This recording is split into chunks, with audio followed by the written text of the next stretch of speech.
అదిరన్ సంచ మహేశ్వరంకి అతి సమీపంలో HMDA approved villa ప్లాట్లు ఈఎంఐ మరియు బ్యాంక్ లోన్ సౌకర్యం అందుబాటులో. ప్రస్తుతం మనతో పాటు ఉన్నాడు. పెద్దగా పరిచయం అవసరం లేని ఆల్రౌండర్ రవి. తను ఎక్కడ ఉంటే అక్కడ నవ్వుల వర్షాలు, పువ్వుల వర్షాలు కురుస్తూ ఉంటాయని చెప్పాలి. ఎప్పుడు జనరల్గా ఏంటంటే మనందరం ఏదో ఒక బిజీలో రొటీన్ లైఫ్లో ఉంటుంటాము.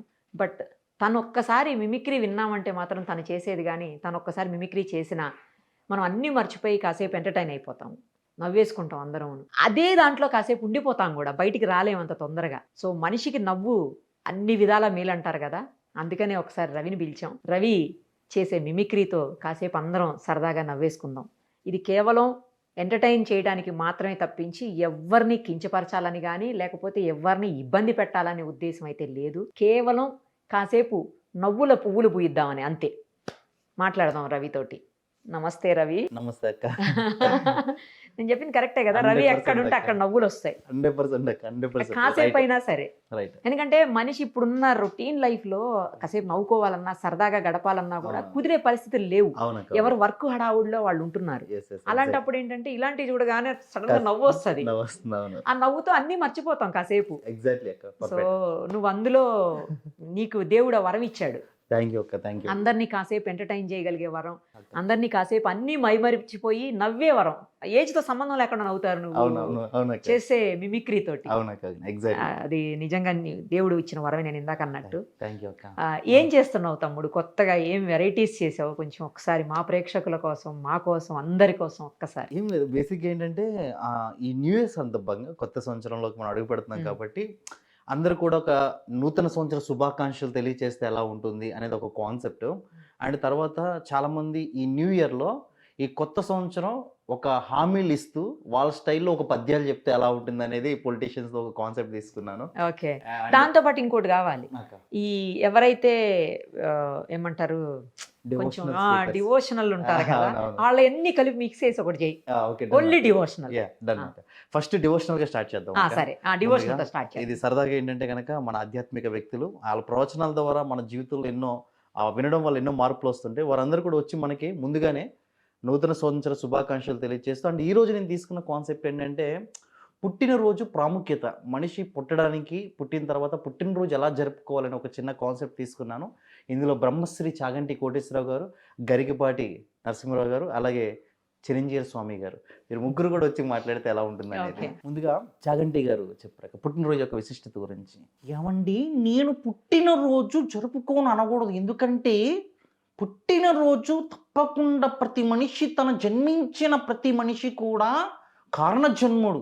అందుకే ప్రతి మనిషి పుట్టినరోజు జరుపుకోవాలి. నేనేమంటానంటే పుట్టినరోజు జరుపుకోవడానికి విధి మనకి చక్కటి శాస్త్రం నిర్వహించింది. అదేంటంటే ఉదయాన్నే లెంగానే అభ్యంజన స్నానం చెయ్యాలంటే ఒంటె నిండా నూనె అలదుకొని అభ్యంజన స్నానం చేస్తే అలక్ష్మి ఏమండి పోతుంది.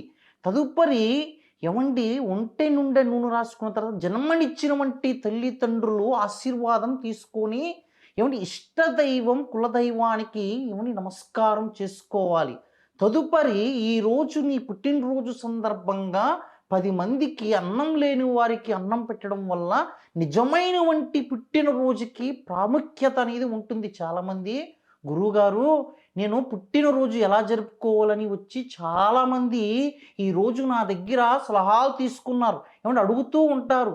అందుకే ఈ సందర్భంలో ప్రతి మనిషి ఆధ్యాత్మికంగా పుట్టినరోజు విశిష్టత తెలుసుకోవాలనే ఉద్దేశంతో పుట్టినరోజు జరుపుకునే విధానం చెప్పాను. అందుకే ప్రతి మనిషి సత్యాన్ని తెలుసుకోవాలి. అందుకే ఉదయాన్నే సూర్య నమస్కారాలు ఏమని చేస్తామండి, ఏమంటే అసతోమో సద్గమయ, ఓ దేవా నేను అసత్యంలో ఉన్నాను, నన్ను సత్యంలోకి నడిపించని సూర్య నమస్కారాలు ఉదయాన్నే చేసుకుంటాం. నేను ఏమంటానంటే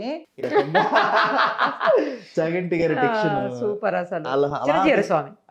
దీని గురించి గరికపాటి గారు చెప్పిన తర్వాత గరికపాటి గారు దీని గురించి చాలా ఆయన చలవత్తుగా హాస్యాన్ని జోడిస్తూ చెప్తుంటారు. ఆయన మాట్లాడే విధానం. ఏమండి అందరికీ నమస్కారం, మీ గరికపాటి. ఏమండి ఈ రోజు ముఖ్యంగా యువత ఏమండి నమస్కారానికి ప్రతి నమస్కారం చేయరు బ్రో అంట కొత్త పదాలు. ఏమండి ఎలా అంటున్నాడు ఒక్కొక్కడు.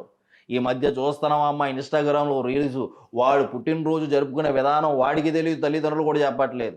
అర్ధరాత్రి పూట కేకు మేకు రోడ్డు మీదకి వెళ్ళి కట్ చేస్తాడు వాడు. కేకు మేకు. ఏమంటారు, రోజు చూస్తూ ఉంటాం రకరకాల స్ప్రేలు, వీడు తినడు వాడు తినడు, మొహమంతా మొహానికి రాసుకుంటున్నారు కేకులు. ఏమండి ఈరోజు యువత చూస్తున్నావా అమ్మ, తల్లిదండ్రులకు నమస్కారం లేదు, గుడికి వెళ్ళడం లేదు, సాంప్రదాయం లేదు, ఏదనంటే ఫ్యాషన్ అని చెప్పి పనికిమాల రీల్స్ చేస్తూ ఉన్నారు. ఏమండి ఈరోజు గరికబాటి విమర్శ కాదమ్మా, పుట్టినరోజున చక్కటి సాంప్రదాయంతో ఈరోజు ప్రతి ఒక్కరు తల్లిదండ్రులు నమస్కరించుకోవాలి, భగవంతుని పూజించాలి. అందుకే ఈరోజు గరికబాటి ఏదోనా ముక్కుసూటిగా చెప్తున్నాడు, తల్లిదండ్రులని గౌరవించండి, భగవంతుని ఆశీర్వాదాలు తీసుకోవాలి పుట్టినరోజున. ప్రతి ఒక్కరు కూడా ఒకటే చెప్తున్నాను, నేను ఒకటే ముక్కుసూటిగా చెప్తాను, జై శ్రీమన్నారాయణ. మనిషి నచ్చినా నచ్చకపోయినా ఉన్నట్టుగా చెప్తాను మీ గరికబాటి. ఈ రకంగా ఎట్లా గరికబాటి గారక్క అది చిరంజీవి స్వామి గారు. జై శ్రీమన్నారాయణ. సర్వే జన సుఖినో భవంతు. సర్వజనులు సంతోషంగా ఉండాలంటే ముఖ్యంగా ధర్మాన్ని పాటించాలి. ఈరోజు ప్రతి మనిషి కారణజన్ముడనే సంగతి ఎవ్వరికి తెలియనటువంటి పరిస్థితి. ఈరోజు ధర్మమైన మన భగవద్గీత అయినా తాను పుట్టిన వ్యక్తి ప్రతి ఒక్కరు కూడా ఆధ్యాత్మికంగా ముందుకెళ్ళాలి. అయిపోయి జై శ్రీమన్నారాయణ. ఈ రకంగా చిరంజీవి స్వామి గారు. మరిన్ని అప్డేట్స్ కోసం నిరుపమ సుమన్ టీవీ ఇన్స్టా పేజ్ని ఫాలో చేయండి. సుమన్ టీవీలో మీ పర్సనల్ అండ్ బిజినెస్ ప్రమోషన్స్ కోసం కింది నెంబర్కి కాంటాక్ట్ చేయండి.